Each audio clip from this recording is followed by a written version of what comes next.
it's Hannah again. So I said I'd make another video, and it is next week. My child got really sick over the weekend. My first Mother's Day, we spent the day in the hospital. He was spiking really high fevers, throwing up, like we couldn't get medicine in him, so it was just rough. So sorry about the wait. So today I wanted to talk about part 2 of the infertility journey.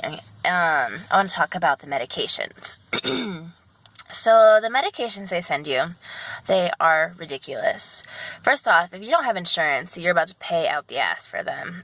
Without insurance, mine would have cost $7,900. That's in American dollars. That's a lot of money. My copays on them, I ended up paying $600. So that's, I still paid a shit ton of money for them. So I was on what is called an antagonist cycle. They put me on birth control for like 8 days, and then on day 8, they started the injections. We started with something called Follistim. What that does is it stimulates your follicles to produce more than one follicle, because in a normal cycle, in a normal woman, it only does 1, possibly 2. Well, with PCOS, I respond greatly to Follistim. So, by the end of that, I had developed 35 follicles. Let's see, so there's Follistim, there's Ganirelix, let's see, I was on Menopur. A lot of these are subcutaneous injections, so they go in your belly. And let me tell you, they do not prepare you for how much this hurts. They're like, oh, this is going to be hard, this is going to be hard.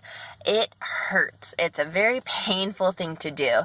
One, if you have a fear of needles, it sucks, because you have to get over it, because you have to give yourself, I was giving myself 4 shots a day for 3 weeks, and then like the progesterone and oil ones, I found out that I was allergic to those. I'm allergic to sesame oil, but I couldn't stop taking them until I got the replacement for it. So I was injecting myself with something I'm allergic to with a 1.5-inch needle, which is like this big, into my butt, both sides. So not only did it burn, it itched afterwards, and then I got an infection and an abscess, and it was just terrible. And then the letrozole, maybe that's not the right word. I don't remember what it was called. Cetrotide, there it is, Cetrotide. It's called Cetrotide. It was the last medication before the HCG injection. It was a subcutaneous one also, and it made my whole entire stomach break out in hives while I was at work. So, and you can't take anything while you're in, an IVF cycle, so you just, you phone your on-call doctor, and you're like, what am I supposed to do? They're like, well, if it gets any worse, you need to go to the hospital. So I just, got to put, calamine lotion on it, so...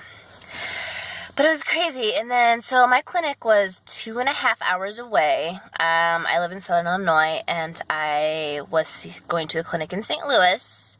And during, your IVF cycle, it's 6 weeks long. It's 2 weeks of before, preparing, and then it's 4 weeks of, monitored meds and everything before your actual retrieval. Well, I was driving 2.5 hours every other day for 6 weeks. It got really expensive. And sometimes I'd go up there just literally for a 5-minute blood draw. And, it's hard. It's really hard because I did a lot of it by myself. And then, so we had always planned on transferring too. My insurance only covers 4 attempts. And each attempt is only 50% chance either way. So we had always just planned on doing 2. Well, with how I responded to the medication, I got something called OHSS, which is ovarian hyperstimulation syndrome. This is very common in women that have polycystic ovaries because we respond so well to the medications because it's a stimulating medication, and, we already have all these follicles. It's just going to make them grow and grow and grow, and they get giant. So with OHSS, you're swollen, you have so much extra fluid, your ovaries are this big. It's really bad. But, so the day of my retrieval, you know, they go in, they put you to sleep, you know, you're under, I think it's just like a painkiller knockout, though. It's not like general anesthetic. I wasn't like intubated or anything.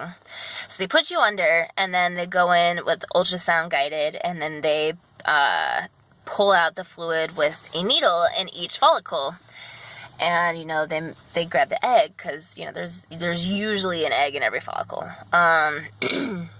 So at that point, you know, they drain all the fluid, but then it just fills right back up. So within the next, you know, 2-3 days, they filled back up, and it was just terrible pain. And there's nothing you can do. There's nothing you can take. You can't do anything when you're in a monitored cycle for IVF, which is crazy because, you know, they want all this. So with us planning on doing 2, so I did a 5-day transfer. So they combined Patrick and Mai's, you know, parts together, and then on the next day they called me and told me how many fertilized, and then on day 3 we decided if we were going to do a transfer then or if we were going to wait 2 more days. And because we had so many growing so well, we decided to wait 2 more days. Well, on day 5, it was October 30th, so it was a week after my birthday. We had to be in St. Louis by 6 a.m., so we had to leave by 3:30 in the morning. And I was in terrible pain. It sucked. And the whole plan was to do 2. Like, we even had the printout of both embryos. You know, we took pictures of both the pictures of both embryos. But then my doctor talked to me about my OHSS and how if we put 2 in, I was going to be hospitalized for probably 4 weeks with a drain in my stomach to drain out the extra fluid, and how it just really wasn't safe. And looking back, like, I'm super glad we didn't do 2, because I had a really hard pregnancy as it is, but I cannot imagine if I had actually 2 babies in my belly. But, oh my gosh, as soon as the transfer was completed, I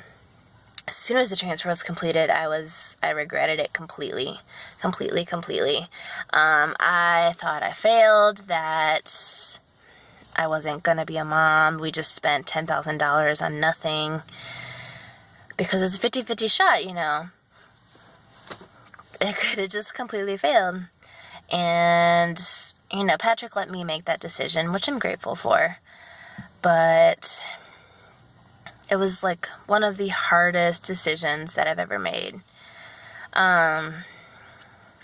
So next week we're going to talk about, from that process on, next week is going to be a difficult one for me, because it talks about, when I started to tell people, and then what happened after that. So be looking forward to that. If you have any comments, any questions, please just leave some comments below. We will get back to you. And if you need anything, come visit me in Infertility Issues in Cherry Groups on Facebook. We have our Instagram page. Until then, I'll see you next time.